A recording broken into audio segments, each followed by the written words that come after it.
안녕하십니까 여러분. 오늘은 운동 처방 제1강 운동 처방의 일반적 원칙이라는 주제로 강의를 하겠습니다. 여러분들 교재는 117페이지가 되겠습니다.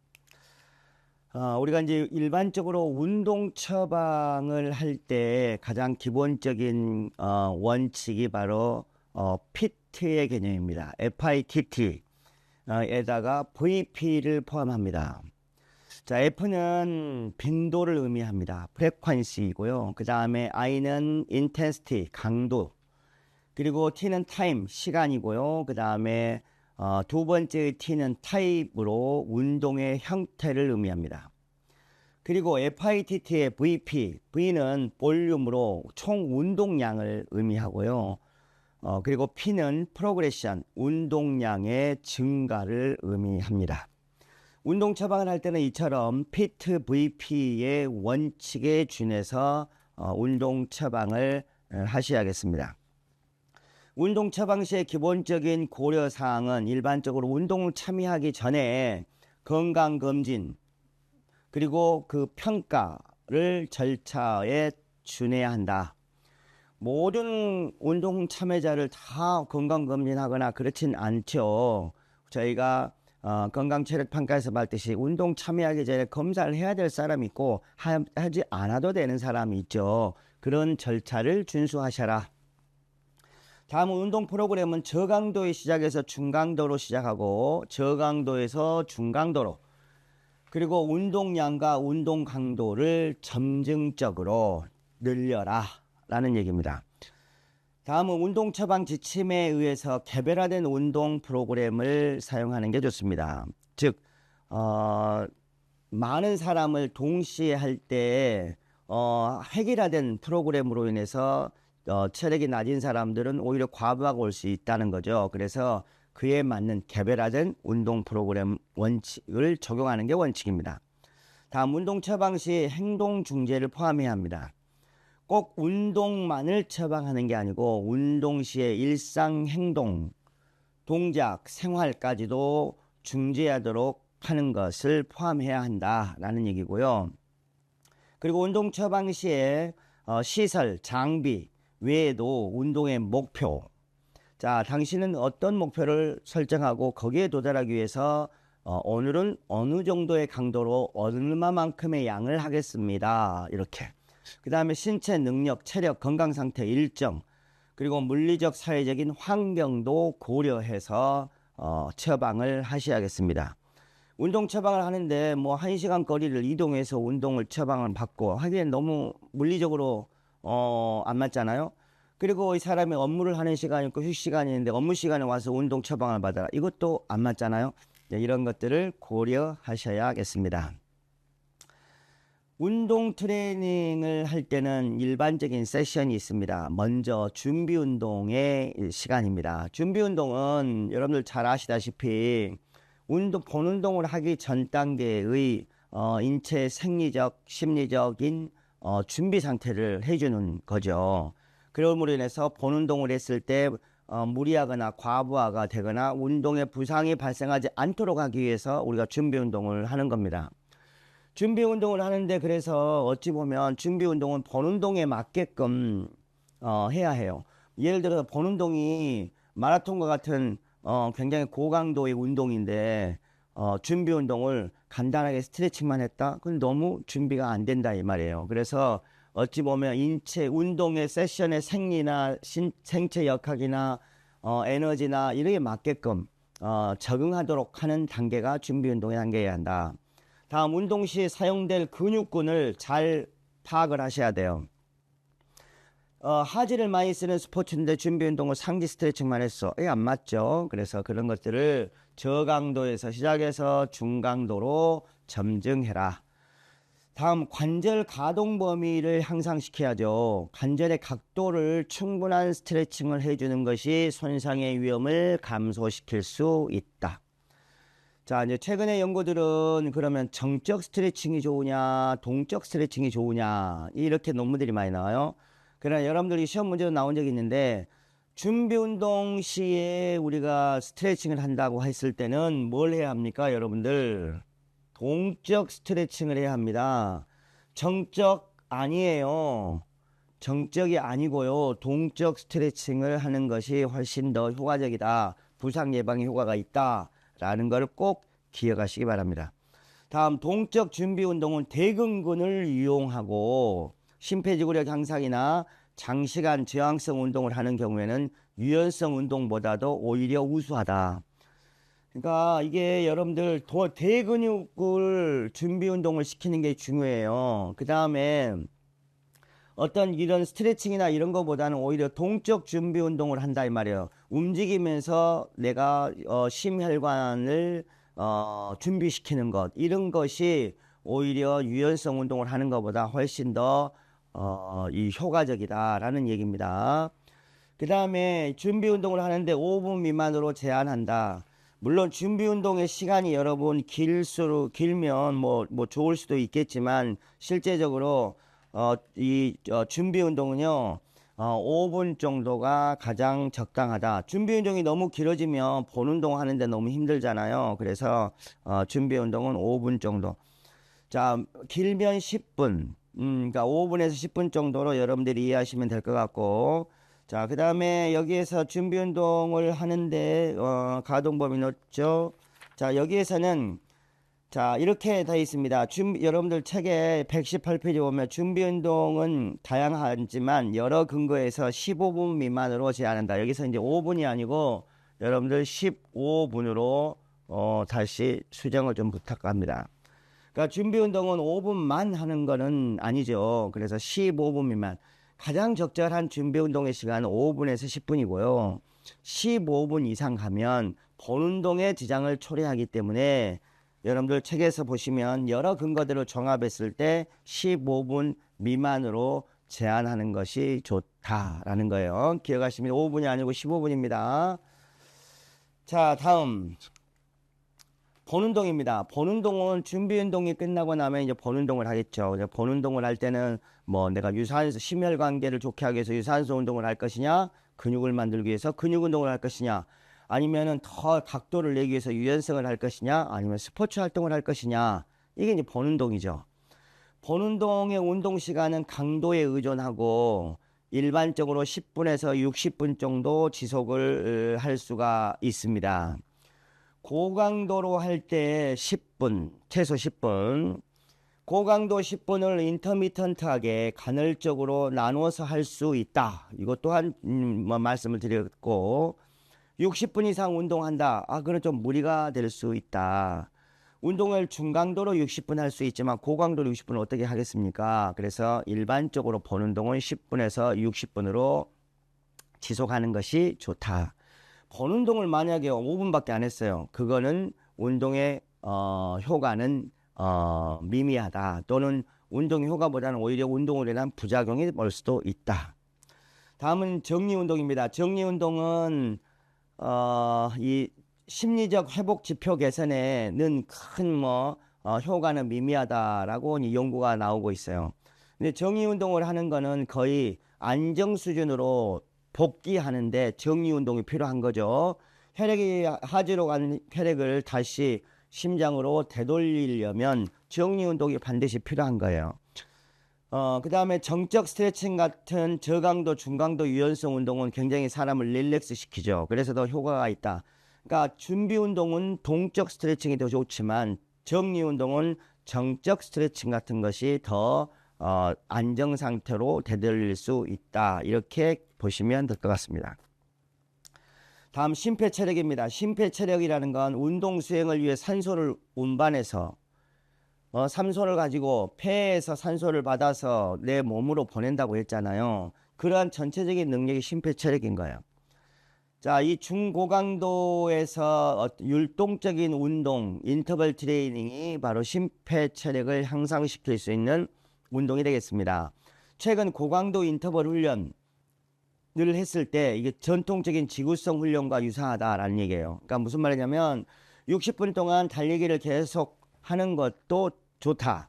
이게 전통적 지구력 트레이닝이잖아요. 그런데 최근에는 고강도 인터벌 훈련, 예를 들면 10분을 고강도로 하고 약간의 휴식의 텀을 두고 또 10분을 고강도로 하고 나누어서 하는 고강도 인터벌 훈련도 60분을 달리는 훈련만큼의 유사한 심폐체력 향상의 효과가 있다라는 거죠. 자, 그래서 이제 심폐체력을 좋게 하기 위해서는 FITT, 빈도, 강도, 시간, 형태를 보면 심폐체력을 좋게 하려면 일주일에 3일 이상 해라. 그쵸? 3일 이상 해라. 자, 대부분의 세션은 주당 3에서 5일 정도입니다. 대부분의 3에서 5일이에요. 중강도로 5일 할 것이냐, 고강도로 3일 할 것이냐의 차이예요. 운동량은 같습니다. 자, 강도는 어떡합니까? 성인은 중강도 HRR 40에서 60까지냐, 고강도 60 이상 할 것이냐. 그러니까 결국에 이거잖아요. 운동 빈도는 강도, 강도가 높으면 빈도는 줄어들고, 강도가 중간 강도면 빈도는 많아지고, 그러면 총량은 법칙은 같은 거예요. 그 다음에 시간. 자, 중강도는 30에서 60분, 고강도는 20에서 60분. 자, 그래서 중강도는 일주일에 150분 이상, 그 다음에 고강도는 일주일에 75분 이상, 이렇게 우리가 얘기를 하는 거예요. 자, 그 다음에 운동의 형태는 대근군을 이용하고 지속적이고 간헐적인 방법, 인터미턴트한 방법 모두 다 효과적이다라는 얘기입니다. 유산소 운동을 할 때 심폐체력 향상이 목적인 경우에는 고강도 운동, 즉 6m 이상의 고강도 운동이 중강도 운동보다 더 효과적이다 라는 거고요. 그 다음에 인터벌 트레이닝. 자, 이거는 인터벌 트레이닝은 최고 심박수 80에서 100% 굉장히 강도가 높죠. 에서 수행을 하는데 4회 인터벌 하고 4회 인터벌 1회 운동은 최고 심박수 거의 맥스까지 간다는 얘기네요. 그 다음에 각각 4분, 인터벌 간 3분 휴식. 자, 이게 무슨 말이냐면, 이렇게 해도 되고 저렇게 해도 되는데, 이 간헐적 인터벌 트레이라는 거는, 예를 들어서 포타임을 합니다. 4번을 하는데, 한 번 할 때, 강도를 굉장히 높게 한다는 거예요. 그 다음에 한 번 하고, 세트 간의 휴식은 3분을 둔다라는 거예요. 3분 휴식. 3분 휴식을 두고 만약에 이 사람이 체력이 좀 약해요. 그럼 3분 아니고 4분을 더 줄 수도 있죠. 시간을 늘릴 수 있어. 그 다음에 강도를 높이려고 하면 세트 간의 휴식을 좀 더 줄이면 강도가 더 세지는 거죠. 자, 그런 식으로 해서 진행하면 되고 4번을 모두 100% 강도로 하기가 쉽지 않죠. 그래서 이 중에 한 번 정도는 거의 100에 가깝게 강도를 거기에서도 조절할 수 있다. 이런 얘기고요. 그 다음에 스프린트 인터벌 트레이닝. 자, 이건 달리기 훈련이에요. 역시 100% 이상으로 대시 훈련을 하는 겁니다. 자, 여기서 3회 인터벌을 하는데 역시 이 중에서 전력 질주를 하는 거예요. 자, 20초 동안 전력 질주. 그 다음에 역시 휴식을 2분간 둬요. 자, 역시 이것도 마찬가지예요. 그러니까 어떤 방법, 이거는 여러분들이 운동 프로그램을 작성을 할 때 여러분들이 나는 대시 훈련을 하겠어, 스프린트 훈련을 하겠어. 그러면 스프린트를 예를 들어 5초간 달리게 할 것이냐, 10초간 달리게 할 것이냐, 20초간 달리게 할 것이냐. 자, 그걸 여러분들이 작성하면 돼요. 체력이 너무 낮은데 20초 동안 뛰라고 하면 그럼 몇 세트 할 수가 없잖아요. 지치니까. 그래서 그걸 잘 조절하시면 돼. 그렇게 해서 그냥 아무튼 여기서의 의미는 뭡니까? 고강도로 하고 휴식 주고, 고강도로 하고 휴식 주고. 이제 이거를 반복해서 3에서 4세트를 유지할 수 있어야 되는데 한 세트 했더니 올 아웃 됐어요. 그러면 그거는 트레이닝이 될 수가 없죠. 프로그램 자체가 너무 강도가 높았다는 얘기니까 이제 그런 의미로 여러분들이 받아들이시면 될 것 같습니다. 그래서 인터벌 트레이닝은 우리가 스프린트 트레이닝을 할 수도 있지만 저항 기반 트레이닝을 할 수도 있어요. 예를 들면은 이런 거예요. 저항 운동을 하는데요. 인터벌을 한다는 얘기예요. 자, 바벨을 이용해서 여러분들이 몇 가지의 종목을 짜요. 이런 종목들을 짜. 이렇게 짜가지고 자, 각 5번씩 반복하는 거예요. 5회씩 반복하고 연속 휴식하는 거예요. 지금 무슨 말이냐면 루마니안 데드리프트를 자, 이 5번 합니다. 자, 이 5번을 해요. 5번을 하는데 각각의 5번을 해요. 자, 그렇게 한 다음에 2분 휴식. 그 다음에 넘어가. 자, 벤트 오버로 오르가. 자, 이렇게 할 수도 있고요. 아니면은 이거를 요거 하고 5번 하고 이동, 5번 하고 이동, 5번 하고 이동 이렇게 하고 다 한 바퀴를 돌았어요. 그러면 2분 휴식.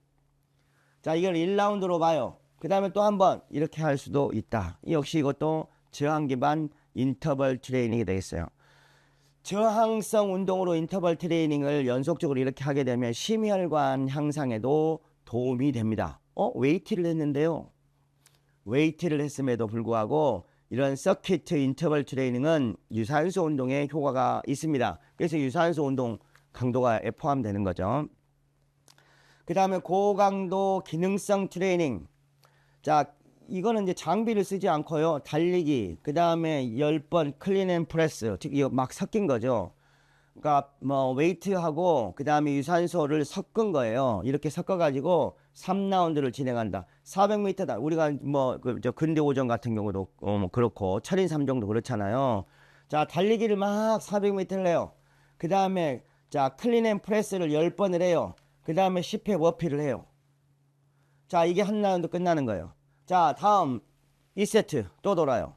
그러니까 라운드 끝나면 휴식을 약간씩 둬요. 이제 이런 식으로 해서 유산소 훈련을 할 수 있다. 자, 다음이 이제 여유 심박수. 자, 여유 심박수는 HRRA예요. Heart Rate Reserved의 약자.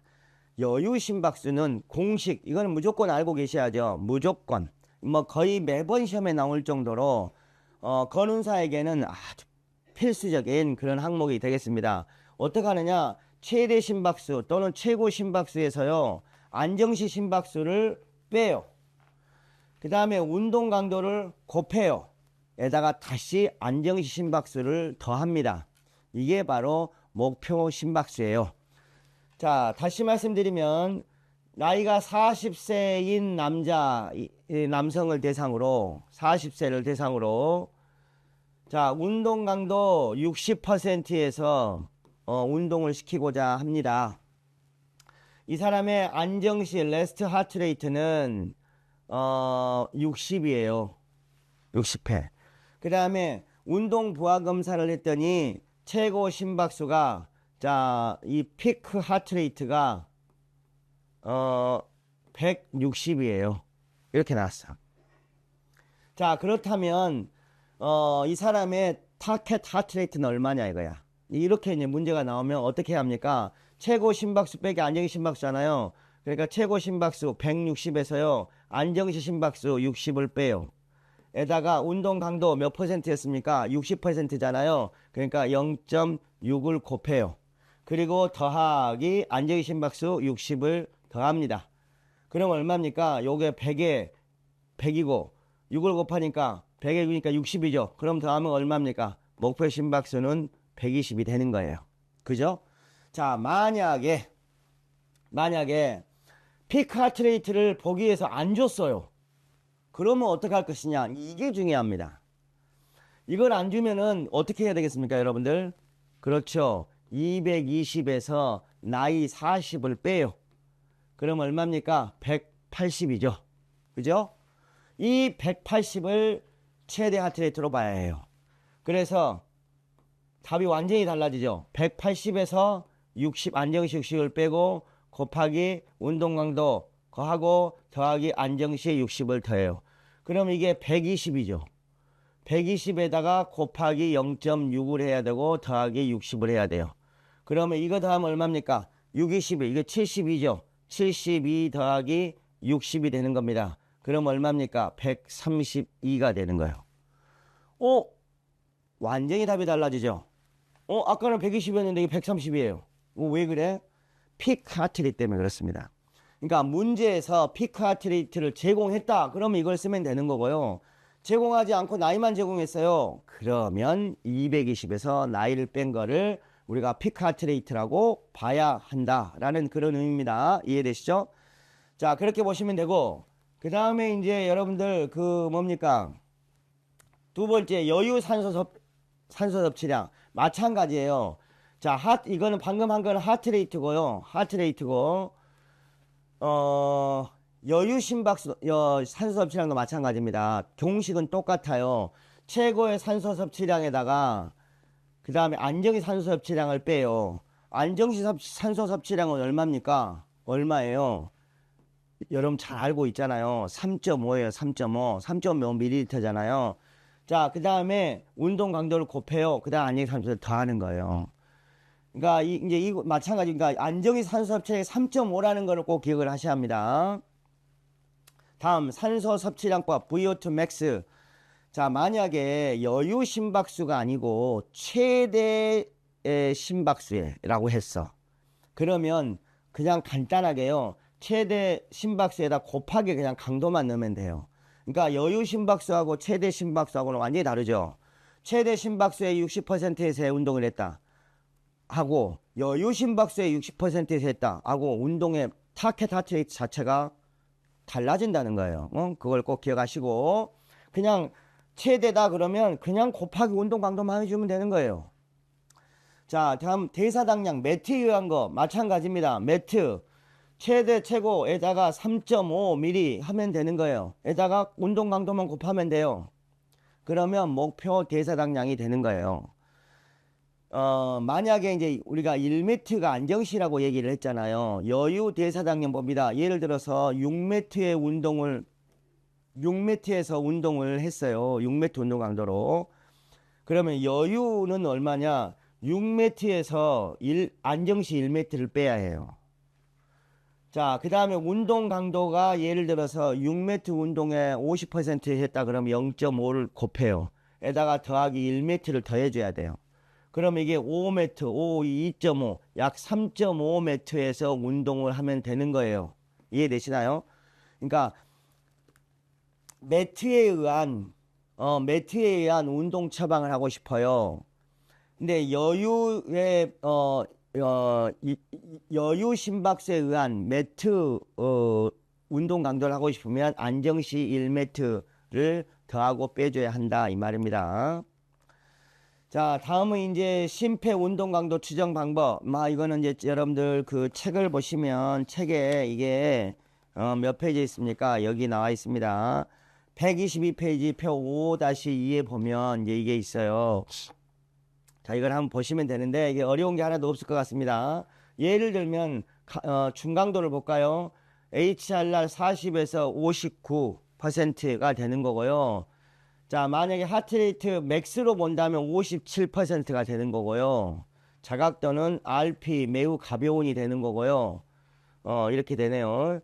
자, 뭐 이렇게 해서 그러니까 이게 이 표는 그렇게 썩 중요한 표 같지가 않습니다. 그러니까 여러분들 여기서 기억하실 거는 최대 HR 맥스냐, HRR이냐, 매트냐, RP냐, 뭐 이런 개념만 여러분들이 기억을 하셔도 될 것 같습니다.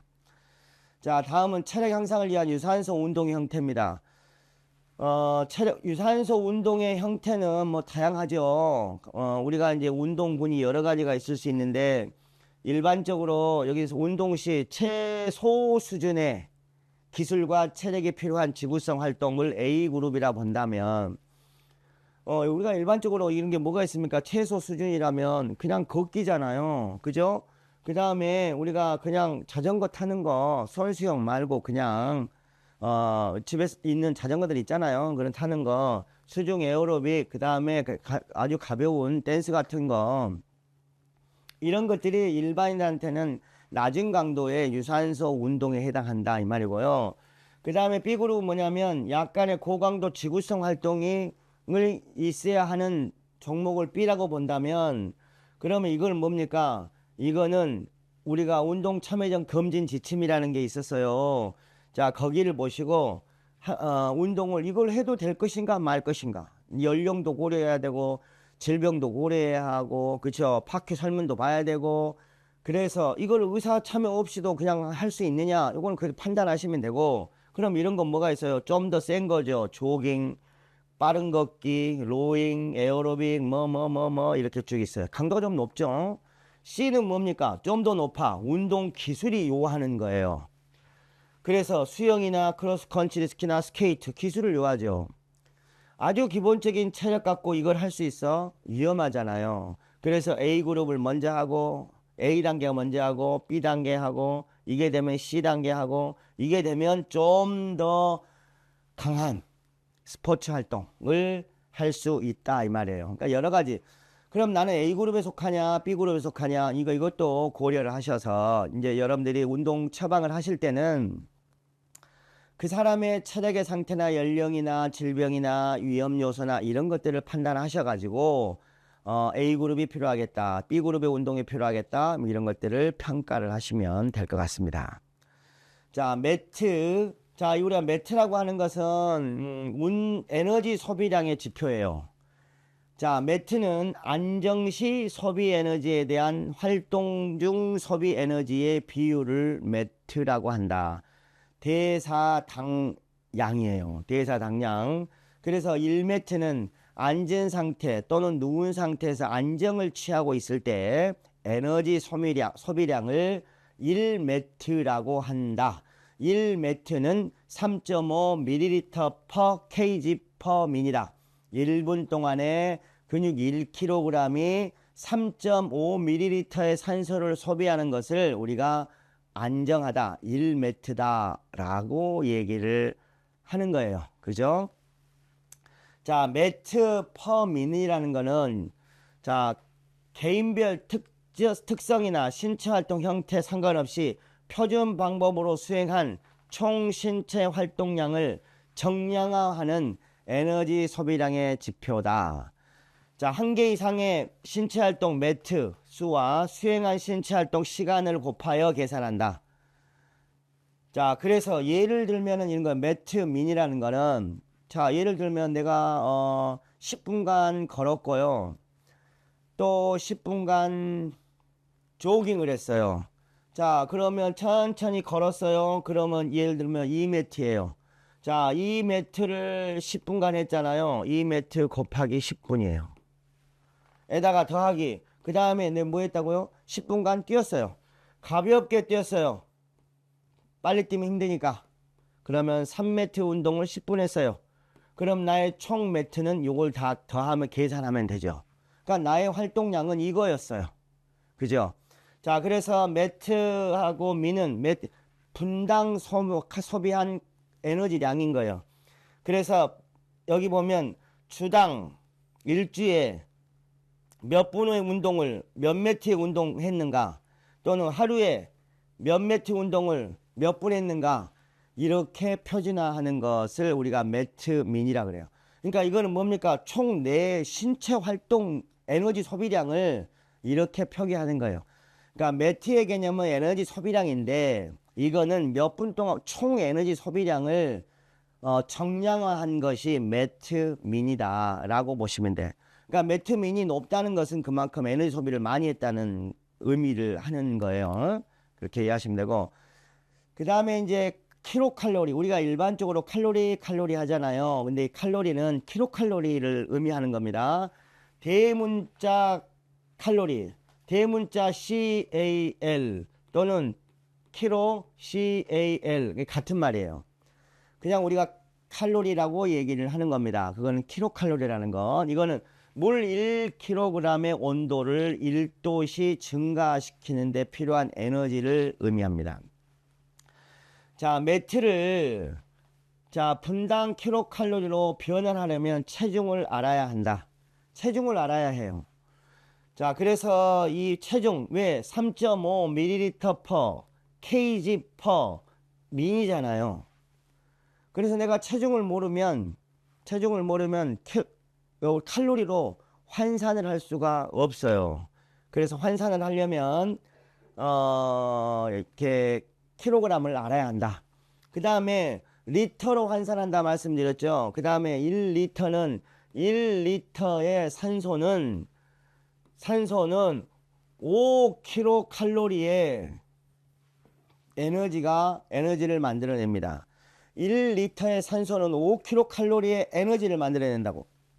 자, 그래서 여기에다 5를 곱해주는 거예요.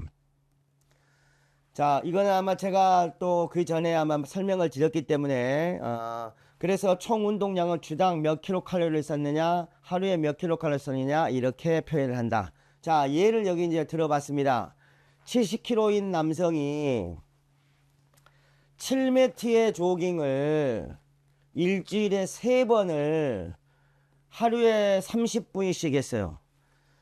70kg인 남자가 하루에 30분씩 일주일에 3번 7m 조깅을 했다 이 말이에요. 자, 그러면 이 사람은 몇 칼로리를 썼느냐 이 말이에요. 일주일에. 그러면 이제 계산하면 돼요. 자, 이게 이제 계산을 할 때는 여러분들 진짜 이거는 시험에 많이 나오는 거예요. 굉장히 나옵니다. 이것도 거의 뭐 여러분들 아셔야 해요. 별표가 5개는 되겠네요. 자, 쉽게 매트를 계산하시면 돼. 7m라고 했잖아요. 그러니까 3.5ml per 곱하기 kg잖아요. 몸무게 얼마입니까? 70kg잖아요. 곱하기 뭡니까? 3.5 곱하기 3.5ml per kg per min이죠. 분이잖아요. 시간이 얼마입니까? 30분이잖아요. 30분. 근데 30분을 며칠 했습니까? 3일 했잖아요. 3일 했어요. 그죠? 그런데 7m 운동했잖아요. 1m가 3.5죠. 그러니까 7이니까 얼마입니까? 7을 곱해야죠. 그죠? 그러니까 7을 곱하니까 7 곱하기 3.5 곱하기 몸무게 70kg 곱하기 그죠? 자, 일단 이렇게 에다가 여기다 곱하기 30분에 그 다음에 3일에 이렇게 되면 얼마가 되느냐? 약 이렇게 나오는 거예요. 자, 이렇게 하다 보면 이렇게 하면 뭐가 나오느냐? 이게 아니고요. 이게 아니죠. 70 이게 잘못됐네요. 771 75네요. 자, 77175가 나와요. 이제 이렇게 계산은 복잡하니까 저처럼 하세요. 자, 이렇게 계산하면 지금 제가 계산기 없어 그러는데 요걸 계산을 다 해요. 요걸 계산을 다 해. 요걸 계산하면 뭐가 나옵니까? 밀리리터가 나옵니다. 즉 산소 소비량이 나온다고. 산소 소비량이 나와요. 그러면 이 산소 소비량이 얼마입니까? 9, 97, 63. 아우 계산 힘드네. 28 이거 곱하면 되는데 368 약 한 18,000 19,000 정도 나오네요. 19,000 정도 나오면 이거를 리터로 환산해. 그러면 19리터가 되죠. 곱하기 5 하는 거예요. 그럼 이게 얼마 됩니까? 이게 이제 곱하면 돼요. 그러면 이게 칼로리 소비량이 딱 나오는 거예요. 칼로리 소비량. 그럼 이게 딱 답이 나오는 거예요. 자, 이렇게 보시면 됩니다. 그러니까 다시 말해 이렇게 하면 좀 복잡할 수도 있어요. 그래서 여기에 요걸 곱해서 요게 밀리리터가 나와요. 이 밀리리터를 리터로 환산해라. 리터로 환산한 다음에 이 리터를 갖다가 곱하기 5를 해줘라. 그러면 소비한 칼로리가 나온다 이 말이에요. 지금 여기서는 어떻게 계산을 했기 때문에 이렇게 되느냐면 여기는요 이렇게 계산한 거예요. 먼저 자 7m 운동을 30분 3일 했잖아요. 일주일에. 이거를 다 곱했더니 630 이게 나오는 거예요. 일주일에 그럼 630m를 했다는 거예요. 자, 그래서 이거를 어떻게 하느냐? 7m 3.5 7m 운동을 했잖아요. 자, 이렇게 630m를 했어. 자, 요거를 계산하면 되고 또 하나는 7m 3.5 했잖아. 70kg 했잖아요. 여기에다가 이걸 리터로 환산하기 위해서 리터로 환산해 1000을 나눠요. 여기다 곱하기 5 한 거예요. 그러니까 850 8575kcal를 썼다 이 말이 나오는 거예요. 이거를 일주일에 이렇게 했어. 그러니까 이걸 곱하면 이게 나오는데 이게 좀 복잡해 이렇게 하면. 그래서 제가 말씀드린 대로 이렇게 계산하시면 훨씬 더 편하게 계산할 수가 있습니다. 자, 다음은 이제 근체력입니다. 근체력은 근력, 근지구력, 근비대, 근파워 이런 것들을 포함하는 걸 근체력이라 한다. 근체력 향상은 저항 트레이닝 가장 효과적이죠. 막 근육 웨이트를 드는 거. 근력이라는 거는 일정 수축 속도에서 특정 동작 중에 발휘할 수 있는 최대 힘의 양. 뭐 어렵네 말로 하니까. 근력이라는 건 근육이 내는 힘이잖아요. 근비대는 뭡니까? 근육의 크기예요. 근육의 크기. 근육 운동을 하면 근비대는 커지죠. 근육이 커진다 이 말이에요. 근파워는 속도예요. 속도. 그러니까 파워는 힘 곱하기 속도예요. 그래서 이거는 그냥 내가 악력을 쥐었어요. 이건 근력이죠. 근데 내가 쥐는 게 아니고 내가 여기서 뭔가를 던졌어요. 이거는 파워예요. 지구력은 오랫동안 근육이 일을 할 수 있는 능력을 지구력이라 한다.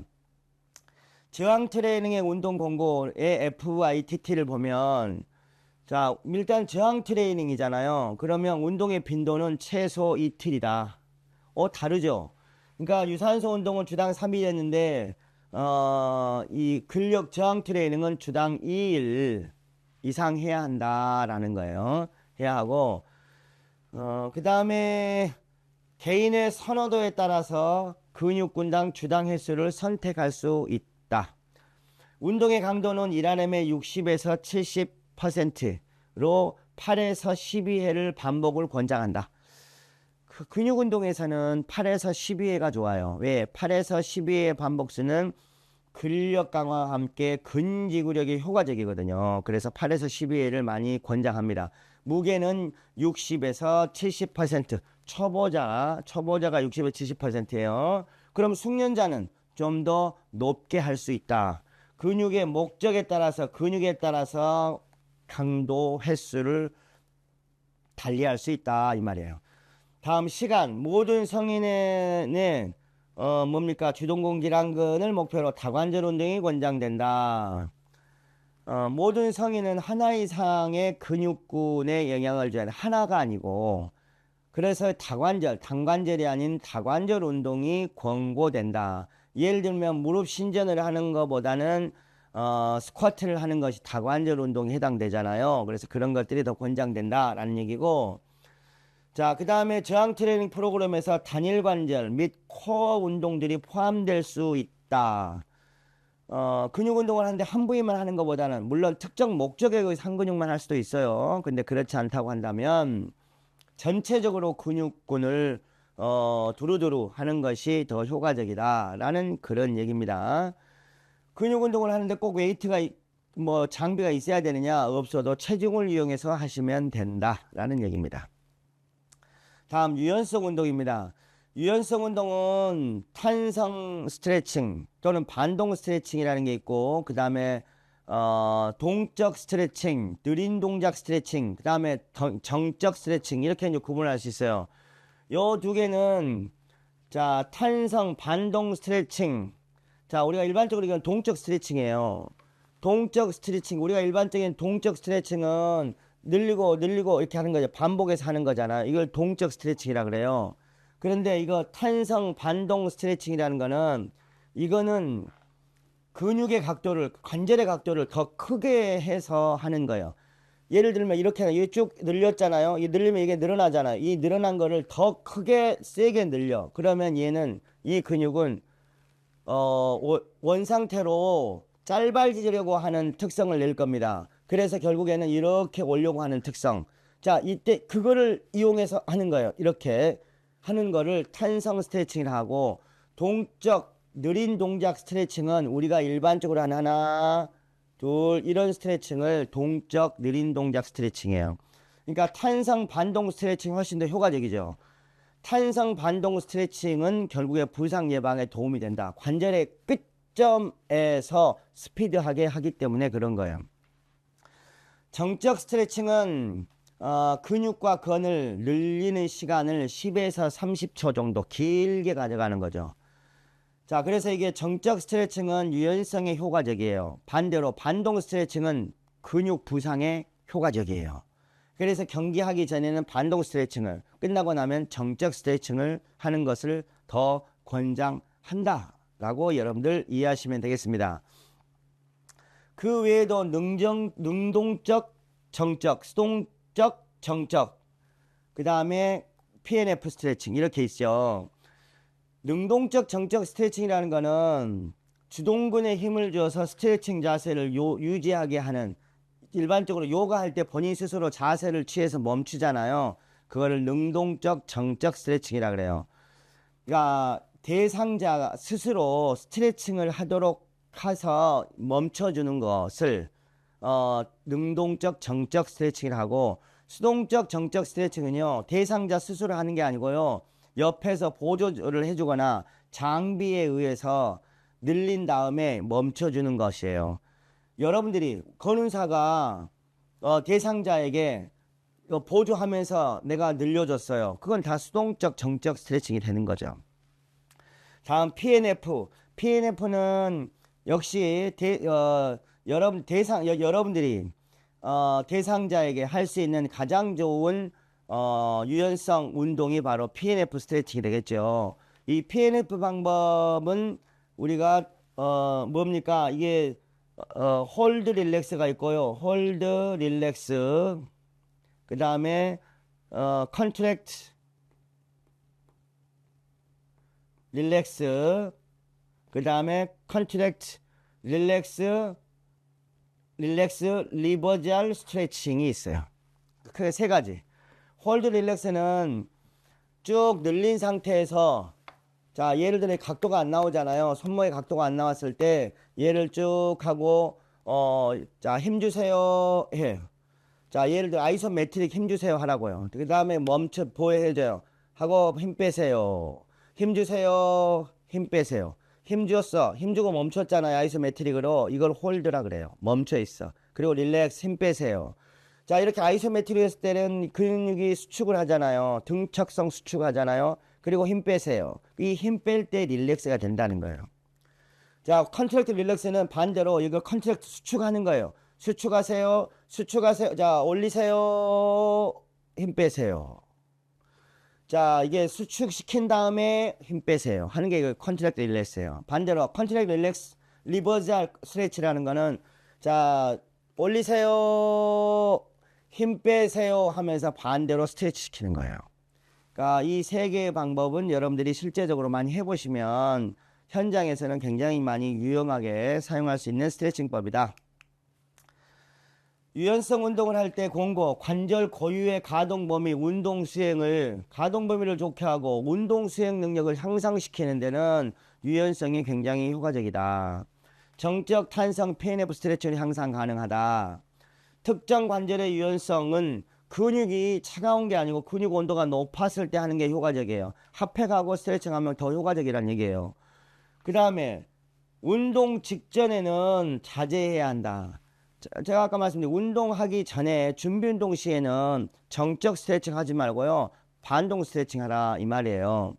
자, 그 다음에 정적 탄성 PNF 스트레칭은 운동 프로그램의 일부로 수행하지만 어떤 운동이든 운동 전에는 하지 않는다. 자, 이거는 조금 이제, 자, 탄성도 그럼 운동 전에는 하지 말란 말이냐. 우리가 준비 운동 시간이라는 건 5분에서 10분이라고 그랬죠. 15분은 초과하지 않는다. 너무 많이 관절이 느슨해지면 역시 운동 수행 중에 부상이 될 수 있기 때문에 이런 말을 할 수 있는 거예요. 그래서 이거는 만약에 이제 여러분들 책에는 이렇게 이런 문장이 나왔는데, 여러분 이제 시험에 막상 이제 이런 문제가 나오면 헷갈리지요. 이게 맞는 말인 것 같기도 하고 틀린 말인 것 같기도 하고. 이럴 때는 여러분들이 지문을, 네 가지 지문을 다 읽어보시고 그 중에서 가장 거리가 먼 것 또는 가장 옳은 것을 찾으셔야 해요. 왜냐하면 이 말이 어떻게 보면은 관점에서는 맞은 말일 수도 있고 틀린 말일 수도 있고 하기 때문에 다른 지문들을 다 살펴보시고 정답을 맞추셔야 한다. 만약에 이게 틀린 게 여기에 있어, 이것저것 있어, 그러면 이의 제기를 하시면 될 것 같습니다. 그러니까 이 문장이 맞는 말일 수도 있고 틀린 말일 수도 있다. 이 책에서의 말은 무슨 말이었습니까? 결국에는 운동하기 직전에 스트레칭 하는 것은 관절에 느슨해질 수 있기 때문에 하지 말아라는 얘기예요. 그런 의미에서의 의미지, 우리가 그러니까 문장도 처음과 끝에 문맥을 잘 보셔야 돼. 운동하기 전에 스트레칭을 준비 운동으로 너무 많이 했어요. 그럼 관절이 느슨해진다 이 말이에요. 그건 알고 계셔야죠.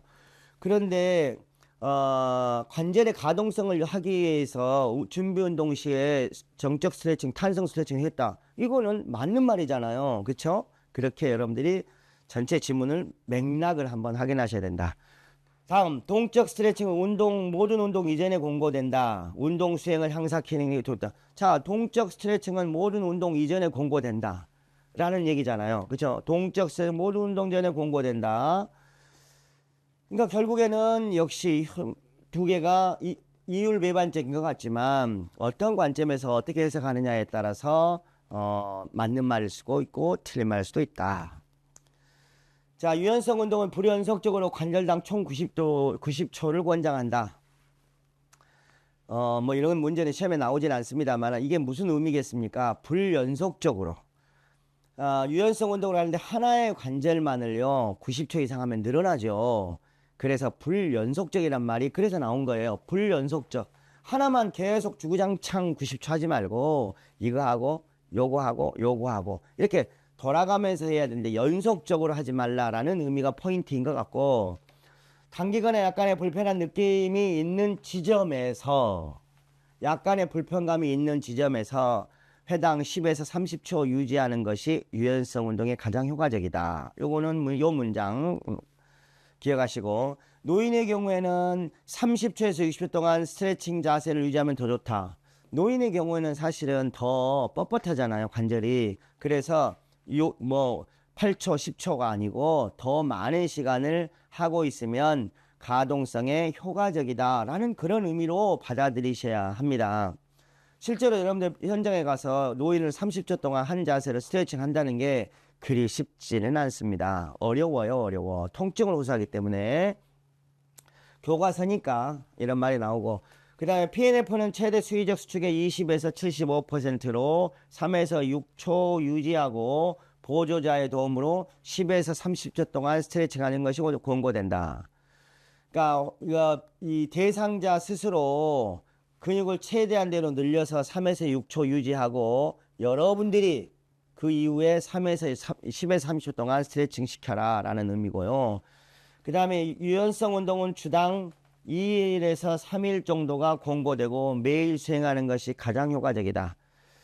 그래서 대체적으로 운동 처방에서는요, 운동의 횟수를 어떻습니까? 운동을 일주일에 3일 이상, 대부분이 그래요. 3일에서 5일. 그러면 유산소 운동을 매일 하는 거는 그거는 위험하다. 3에서 5일로 보는 거고요. 운동 강도가 높으면 3일, 중강도면 5일. 스트레칭은 매일 하는 게 좋다. 그러나 주당 2, 3일이 좋다라는 거예요. 근데 실제적으로 뭐 스트레칭은 매일 하면 좋죠. 그게 안 돼서 그렇지. 교과서상 이런 말이 있다는 거예요. 자, 그래서 유연성 운동의 강도는 이제 그거를 요약해서 보면 운동의 빈도는 일주일에 2, 3일 매일 하는 것이 좋다. 참 이거 어쩌란 말입니까? 뭐 다 좋다는 얘기네요. 자, 운동 강도 약간의 불편함이 있는 지점.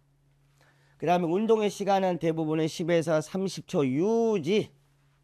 그 다음에 노인은 30에서 60초 유지. 그죠? 동적보다는 정적이어야 돼. 노인들 끊어질 수 있으니까. 자, 이렇게 보시면 되고, 그 다음에 운동의 형태는 대근육, 근 단위를 각각 이용하는 유연성 운동이, 그러니까 이게 무슨 말이냐면 각각 이용하는 유연성 운동이 최고다. 권고된다. 근육의 끝에는 힘줄이 있고 힘줄은 뼈에 붙어 있잖아요. 그래서 그거를 근육과 근 이걸 하나하나 해야지 막 이걸 2개, 3개 스트레칭 하지 말라 이거예요. 스트레칭은 하나의 관절만 스트레칭 하는 거예요. 2개를 동시에 하지 말라 이런 뜻에서 생각을 하시면 될 것 같고, 그 다음에 어떤 형태든 스트레칭은 모두 효과적이다 라는 얘기입니다. 자, 이상으로 저희가 운동 처방 제1강 운동 처방의 일반적 원칙에 대해서 알아봤습니다. 수고 많으셨습니다.